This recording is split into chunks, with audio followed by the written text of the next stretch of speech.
I bet your dog is lunging, pulling, and dragging you down the street on every walk. You've tried treats, you've tried prong collars, and every YouTube video, and nothing works. One thing that I want you to understand is you're training your dog in the wrong place. The real fix doesn't start on the walks. It starts even before you clip the leash on your dog's collar or harness. It starts at home. So here's what's happening every time you go for a walk. Every time your dog explodes, you say, I need better leash skills or better leash control over my dog, or I need better treats, or even worse, I may need to use an e-collar or a shock collar. But here's one thing that most dog trainers won't tell you. If your dog is anxious, disconnected, or overstimulated at home, the chaos is going to follow them outside. So if they're not relaxed inside of the house, you can't help them to relax outside. You're trying to fix a leash problem when you actually have a home problem. And no amount of training will fix your outdoor problems, what is broken indoors. So what do you do instead? So you rebuild the foundation. You go back to beginning and start building the foundation, which you start building the foundation at home. This is where your dog spends 90% of their time. This is where trust, connection, and calmness is built. Get this right and the walks start fixing itself. So here's what you do. You create a 10-minute session of calmness and peace and quietness every day. No treats, no commands, no talking. Just sit quietly with your dog in a quiet room and let them settle down. So what I want you to do is teach your dog what calm actually means. So this is a great exercise. Not many dog owners they do, especially if you have a reactive, anxious dog. This is what you have to do. You have to teach your dog what calmness is. What does it feel like? What does it mean? What do you mean when you say calm down? You may say, my dog is calm as a cucumber at home. No problems. But if you have a reactive dog, I bet you that that dog is not finding calmness inside of the house. A reactive dog is always on a fight or flight mode. They're not relaxed. They may look relaxed, but internally they're not relaxed. And one of the ways that you can teach them to relax and be calm is actually show them what calmness is. So spend some time to just physically show what calmness is.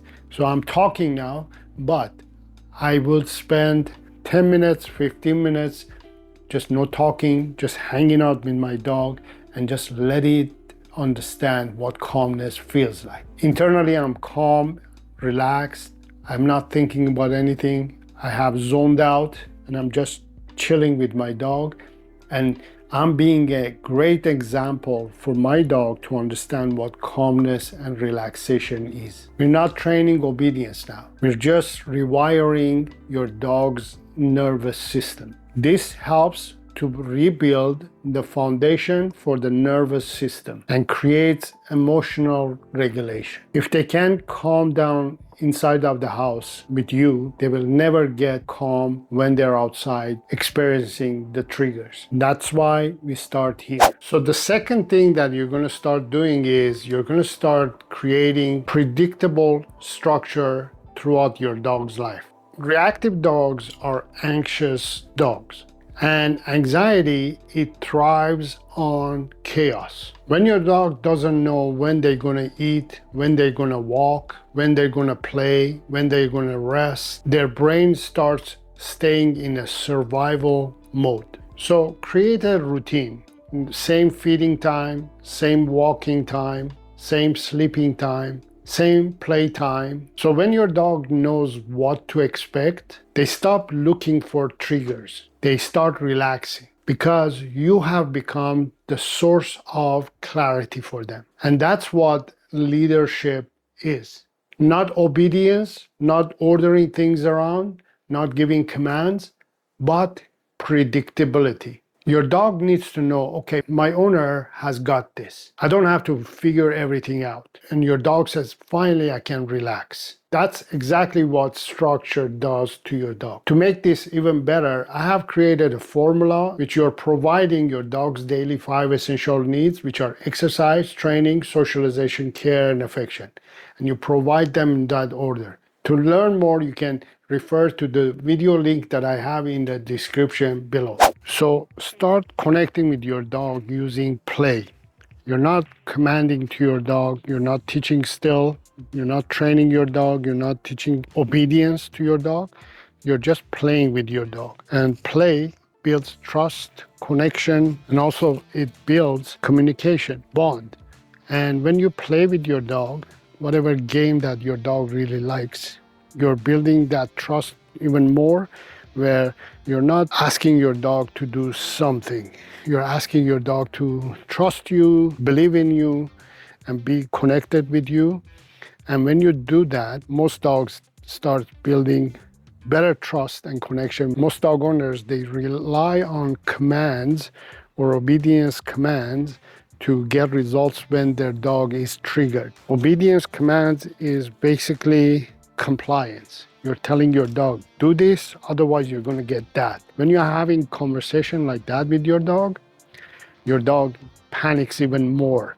So it can't pay attention to you, it can't listen to you, it can get cues from you because you're demanding a behavioral change where your dog doesn't know exactly what you're trying to say or trying to do or trying to accomplish. So therefore your dog becomes disconnected from you. So obedience doesn't work in that moment. What it works mostly is trust and connection and bond.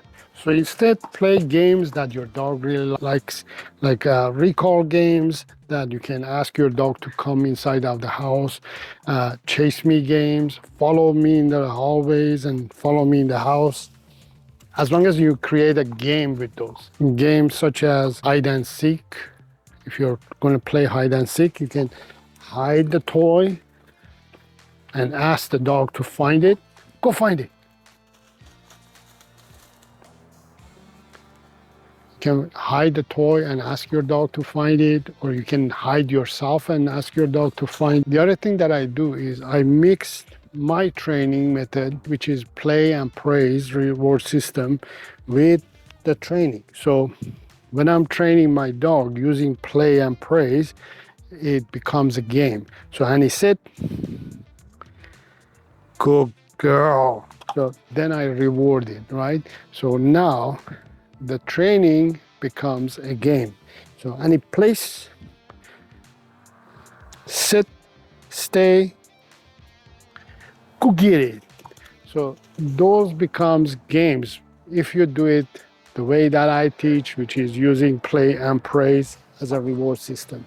So the other thing is that you can use your dog's favorite game or toy or whatever your dog is really mesmerized with it. In this case, Annie is mesmerized with a toy. You can use this as distraction. So for example, if I throw it, she'll go for it, right? So I don't have much control there. But what if I say, nope, nope. So I'm building, nope, nope, nope. Good girl. So I'm building that control that I need. So that ball now can represent triggers, whatever it is. I know it doesn't look like a dog or something that really triggers your dog, but you can use it and it's a good start, good way of starting. Go get it. And now you're in control. You're telling the dog what to do and what not to do and listen to you and pay attention to you. So, nope. So there, I failed at that exercise, right? So I'm gonna try it again. Nope. Nope. And he stay.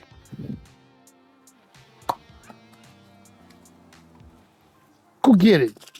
So games like that can also start building that foundation that you need in future to deal with the real scenarios or real triggers that your dog is dealing with.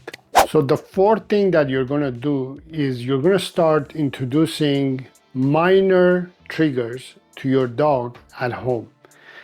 I call these controlled distractions, or you can call it minor triggers.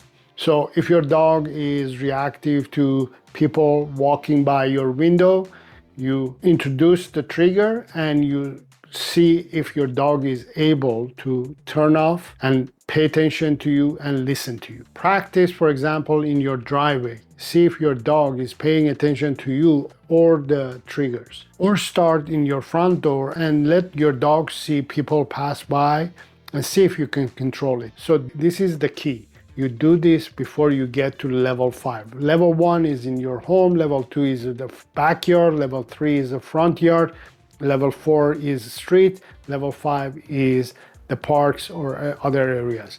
So you have to have success inside of the house and then move it towards the other level. So you're stacking wins inside of the house, so outside is not a war zone anymore. Therefore, you're building the foundation first. Very important. So this way you're teaching your dog that you can see the triggers, but don't lose control. Don't go crazy. And you're telling to your dog that, hey, I got this. This is where your dog has to have trust on you, so therefore the behavior can change. Your dog learns, I don't have to react because the owner, the dog owner, my human, has it under control and is managing the situation perfectly. So now let me tell you about Lori. She was struggling with her dog just like you are. And she thought that she needed more obedience, more correction, more control. But when we started working together, we focused mainly at home,